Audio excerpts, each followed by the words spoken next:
अस्सलामु अलैकुम रहमतुल्लाहि व बरकातुहू। आज हम लोग सूरह लहब की तफसील बयान करेंगे और आप एकदम गौर व फिक्र से सुनिए कि लहब के बारे में बताऊंगी। बस हमारी मकसद यही कि आप एकदम अच्छे से ये सूरत किस वजह से उतरी है, किस वजह से नहीं उतरी है और क्या क्या इसके फ़वाइद है और क्या क्या नुकसान है इस तरीके की हरकत करने से, तो हम इसकी बयान तफसील में करेंगे। चलिए पढ़ना शुरू करते हैं। रब्बि इश्रह ली सदरी वयस्सिर ली अमरी वहलुल उक़दतम मिन लिसानी यफ़क़हू क़ौली रब्बि ज़िदनी इल्मन नाफ़िया। अऊज़ु बिल्लाहि मिनश शैतानिर रजीम। बिस्मिल्लाहिर रहमानिर रहीम। पहले इसका मैं मजमुआ बता देती हूँ आपको कि इसका खुलासा क्या है। तो इसका खुलासा ये है कि इसे सूरे मसद भी कहते हैं, सूरे मसद भी कहते हैं। उसकी शान नुज़ूल में आता है कि जब नबी सल्लल्लाहु अलैहि वसल्लम को हुक्म हुआ कि अपने रिश्तेदारों को अंजारो तबलीग करे, तो आप सल्लल्लाहु अलैहि वसल्लम ने सफ़ा पहाड़ी पर चढ़कर या सबाहा की आवाज़ लगाई।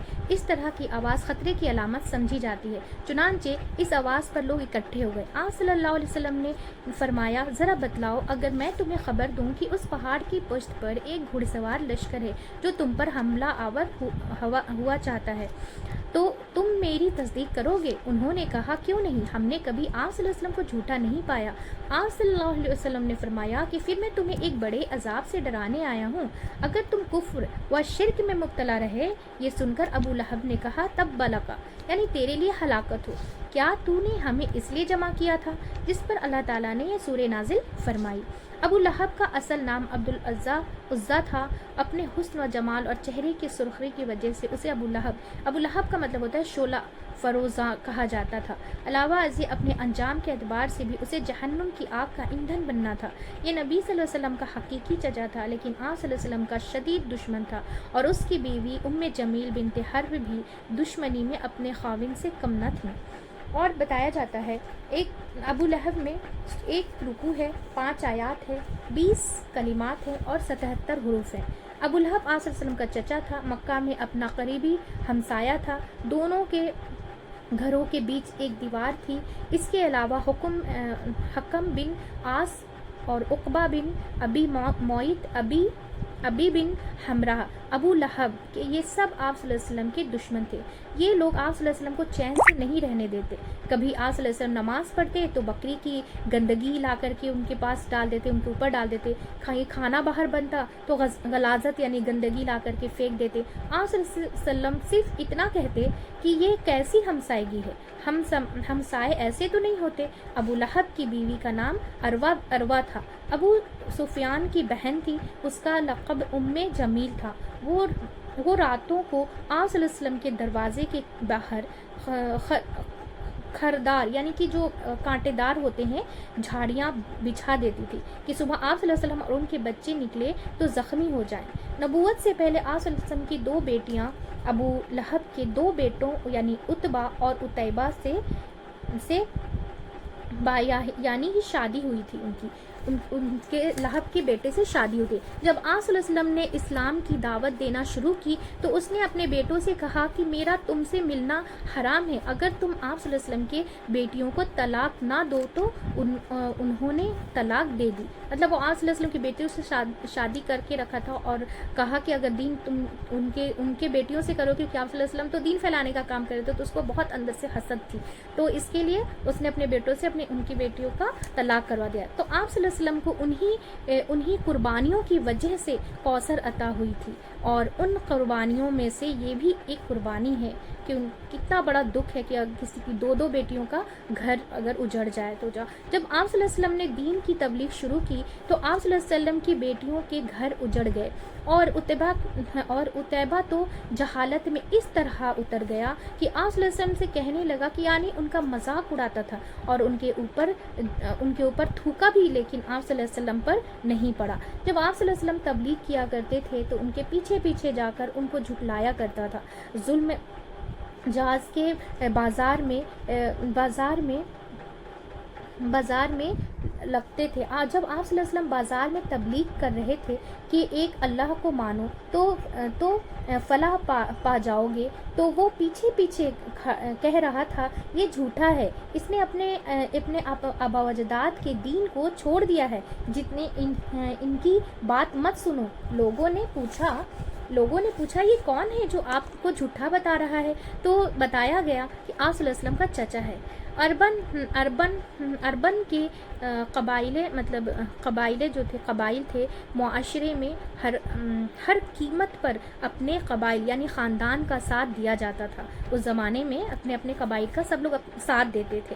तो इसने खून के रिश्ते को भी पामाल किया। अरबन रवायत को भी कहते हैं, कबीले निज़ाम को भी कहते हैं, और आउट ऑफ द वे जाकर अपने मतलब आप सल्लल्लाहु अलैहि वसल्लम की मुखालफत करता था, मतलब उनके अपोजिट जाता था। तो एक बार और आप सल्लल्लाहु अलैहि वसल्लम के जब अपने रिश्तेदारों को बुलाया और इस्लाम की दावत दी, तो उसने कहा कि तब्बल नसा, यानी कि तुम्हारा नाश हो, क्या तुम्हें इसलिए हमको बुलाया है, तुमने इसलिए हमको बुलाया है। कोई ऐसा मौका उसके ज़िंदगी का नहीं था जो आप सल्लल्लाहु अलैहि वसल्लम को मुखालफत ना करे। और उसकी बीवी के गले में कीमती हार था, वो उसको पकड़ कर लात और उज़्ज़ा की कस्में खा कर कहती, आप सल्लल्लाहु अलैहि वसल्लम की अदावत में मैं इस हार को भी खर्च कर दूंगी। इतनी नफरत थी उसकी बीवी के दिलों में भी। तो अबू लहब, उसकी बीवी और उसके बच्चे आप सल्लल्लाहु अलैहि वसल्लम की मुखालफत में सब के सब खड़े हुए थे। जब कोई शख्स हद से आगे बढ़ जाता है तो उसका अंजाम बुरा होता है। जब कोई शख्स हद से आगे बढ़ जाता है तो उसका अंजाम बुरा होता है। तो आयत नंबर फर्स्ट है, चलिए आयत नंबर पहली का हम ये मजमुआ हो गया सूरह लहब का, जो हमने शुरू में बता दिया। तब्बत यदा अबी लहब व तब, अबू लहब के दोनों हाथ टूट गए और वो खुद हलाक हो गया। तो अबू लहब का जैसे मालूम है कि लहब, तब्बत का मतलब होता है, तब्बा का मतलब होता है तब्बा या तिब्बू, यानी तबाब का मतलब होता है टूटना। सूरह गाफिर में फिरौन की चाल टूट गई, ख़त्म हो कर रह गई, यानी तब्बा का मायने है खुसरा, यानी नाकाम, बर्बादी, घाटा। चूँकि उसने आप सल्लल्लाहु अलैहि वसल्लम को कहा था कि बर्बाद हो उसके दोनों हाथ। यहाँ हाथ तो अच्छे काम भी आते हैं, हाथ से तो अच्छे काम भी होते हैं। किसी के हाथ ना रहे तो वो बेकार हो गया, यानी किसी काम का काबिल ना रहा। अल्लाह ताला ने पहले ही खबर दे दी कि अबू लहब का मिशन नाकाम हो गया, क्योंकि शुरुआत ही ऐसे ही हो रही है, तब्बत यदा अबी लहब व तब। जैसे सूरह नसर है कि आप सल्लल्लाहु अलैहि वसल्लम को मिशन कामयाब हुआ था। सूरह नसर में आप सल्लल्लाहु अलैहि वसल्लम ने बताया कि आप सल्लल्लाहु अलैहि वसल्लम कामयाब हो गए, उन्होंने मक्का फतह कर लिया था, तो अल्लाह ने उनको कामयाबी अता की। और दूसरी तरफ अबू लहब के लिए क्या है, अबू लहब के लिए क्या है? तो आयत नंबर 1 में ये है कि ये जो इसका नाम है लहब, ये उसकी कुन्नियत है। लहब मतलब होता है शोला। अपने हुस्न जमाल और खूबसूरती की वजह से लगता था शोला भड़क रहा हो। इसका असल नाम अबू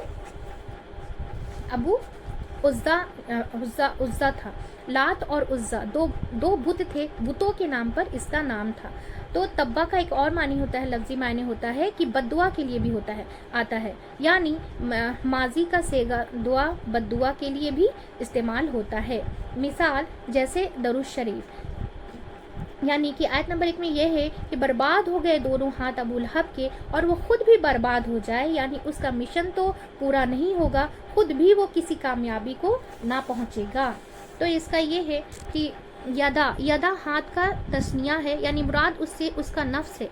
जज बोल कर कुल मुराद लिया गया है, यानी हलाक व बर्बाद हो जाए। ये बद्दुआ उन अल्फाज के जवाब में है जो उसने नबी सल्लल्लाहु अलैहि वसल्लम के मुतालिक गुस्से और दावत में बोले थे। वह तब और वो हलाक हो गया, ये खबर है, यानी बद्दुआ के साथ ही अल्लाह ने उसकी हलाकत और बर्बादी की खबर भी दे दी। चुनांचे जंग बदर के चंद रोज़ बाद ये अदसिया बीमारी में मुब्तला हुआ, जिसमें ताउन की तरह गिल्टी सी निकलती है। उसी में उसकी मौत वाक़ई हो गई। 3 दिन तक उसकी लाश यूं ही पड़ी रही, हत्ता कि सख्त बदबूदार हो गई। बलाखिर उसके लड़कों ने बीमारी के फैलने की आड़ के खौफ से उसके जिस्म पर दूर से ही पत्थर और मिट्टी डालकर उसे दफना दिया।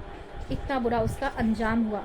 तो आयत नंबर दूसरी है मा अगना अन्हु मालुहु व मा कसब, ना तो उसका माल उसके काम आया और ना उसकी कमाई।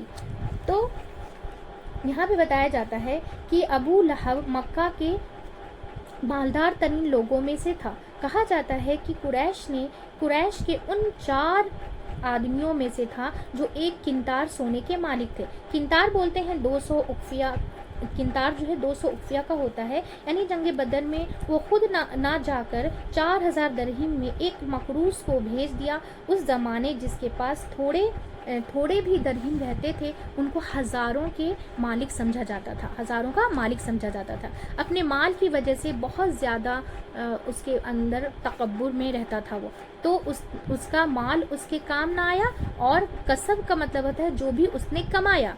मतलब माल और कसब में क्या फ़र्क है, क्यों अलग अलग है? माल रुपया पैसा को कहते हैं, और कसब में माल के लिए भी है और औलाद के लिए भी आता है। यानी हदीस में है कि तुम्हारी औलाद तुम्हारी कमाई है। जिस तरह माल इनकी कमाई होती है उसी तरह औलाद भी कमाई होती है, लेकिन वो दोनों चीज़ें काम ना आईं। यानी उसके मरने के बाद उसका माल तो काम ना आया, उसके माल किस काम का कि खुद ही वो बर्बाद हो गया। क़यामत के दिन ऐसे लोग कहेंगे कि मेरा माल मुझे ना बचा सका, इसके औलाद इसके करीब ना फटकी, उसको दूर से ही दफना दिया गया इसको बीमारी की वजह से। ठीक है, नेक लोगों के लिए औलाद सदकाए जारिया होती है।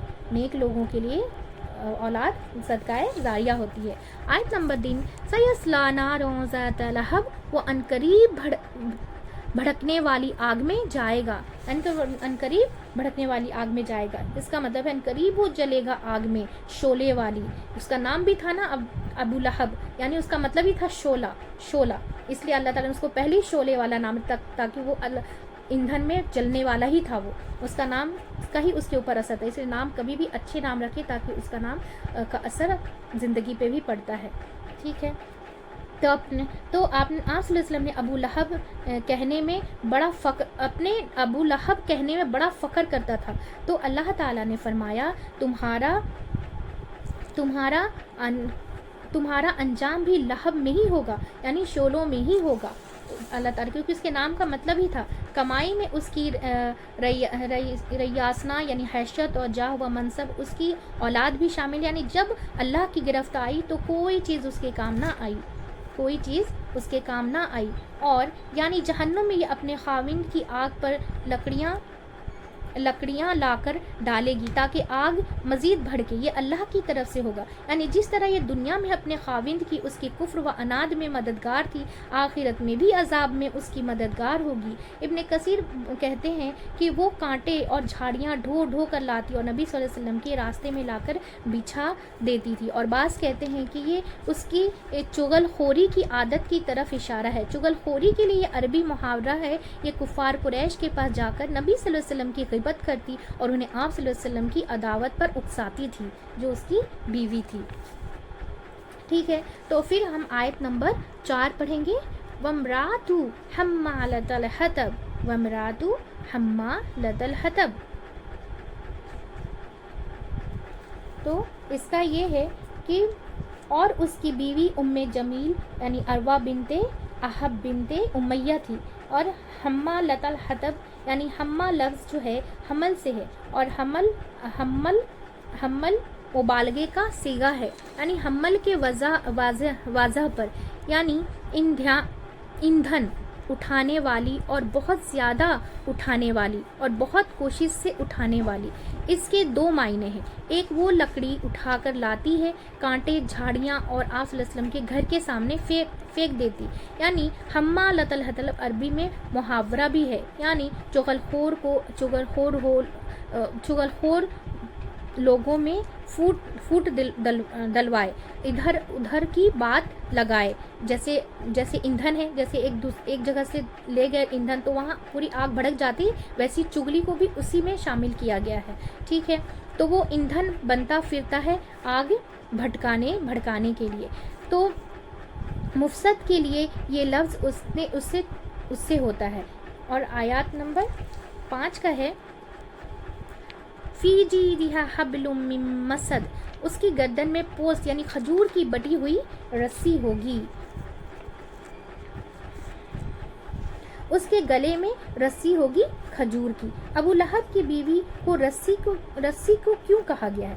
کیوں کہا گیا؟ کیونکہ اپنے ہار پر وہ بہت فخر کرتی تھی، اس کے ہار پر اس کو بڑا ناز تھا، باتوں کی قسم کھا کر وہ اپنے ہار کو پکڑ کر قسم کھاتی تھی نا کہ آپ صلی اللہ علیہ وسلم کے ساتھ برا کرنے کے لیے وہ بھی بیچ ڈالے گی، اس کو بھی اس کے لگا دے گی، لیکن ان کا برا چاہتی تھی۔ تو اللہ نے صرف ابو لہب کو نہیں، ساتھ اس کی بیوی کو بھی خوشخبری سنائی کہ تمہیں جہنم میں ایک ہار رسی کی شکل میں ملے گا اور وہ اس رسی کے ساتھ گھسیٹی جائے گی۔ یہ ہے انجام آپ صلی اللہ علیہ وسلم کے قریب رشتہ دار کا، جس نے آپ صلی اللہ علیہ وسلم سے اللہ کا پیغام پہنچانے کی وجہ سے اس نے دشمنی رکھی۔ تو اس میں بہت بڑی سیکھنے والی بات ہے کہ اصل قوت اللہ ہی کی ہے۔ کوئی شخص اپنے مال، اولاد، بیوی کے بل بوتے پر کسی کا کچھ نہیں بگاڑ سکتا۔ اگر کوئی ایسا کرے تو وہ اپنے ہی آخرت خراب کرتا ہے۔ آپ صلی اللہ علیہ وسلم کے چچا میں سے حضرت حمزہ اور حضرت عباس اسلام لائے تھے، اور حضرت حمزہ اور افضل الشہداء ہیں۔ انہوں نے اللہ کے راستے میں اپنی جان دی تھی۔ عباس بھی مسلمان ہو گئے تھے، لیکن آپ صلی اللہ علیہ وسلم کے چچا ابو طالب آپ صلی اللہ علیہ وسلم کے پوری زندگی ساتھ دیتے رہے، لیکن مسلمان نہیں ہوئے۔ ان کا انجام بھی بتایا گیا، لیکن ابو لہب نے ایمان تو نہیں لایا، اور آپ صلی اللہ علیہ وسلم کی مخالفت میں بھی سب کے پاس جا کر کرتا تھا۔ کہا جاتا ہے کہ اس کی مخالفت کی وجہ اس کے پیچھے اس کی بیوی تھی، کہ عربوں میں طریقہ یہ تھا کہ اپنے خاندان کو ہر صورت میں فالو کیا جاتا تھا۔ یہ قریش میں سے تھا۔ آپ صلی اللہ علیہ وسلم اس کے بھتیجے تھے، لیکن اس نے اپنے بھتیجے، اپنے خاندان کو، قبیلے کو ایک طرف چھوڑ کر بیوی کے خاندان کا ساتھ دیا، اور اس وقت ابو سفیان بھی مسلمان نہیں ہوا تھا۔ وہ فتح مکہ کے وقت مسلمان ہوا۔ وہ کب ہوا مسلمان؟ وہ فتح مکہ کے وقت مسلمان ہوا۔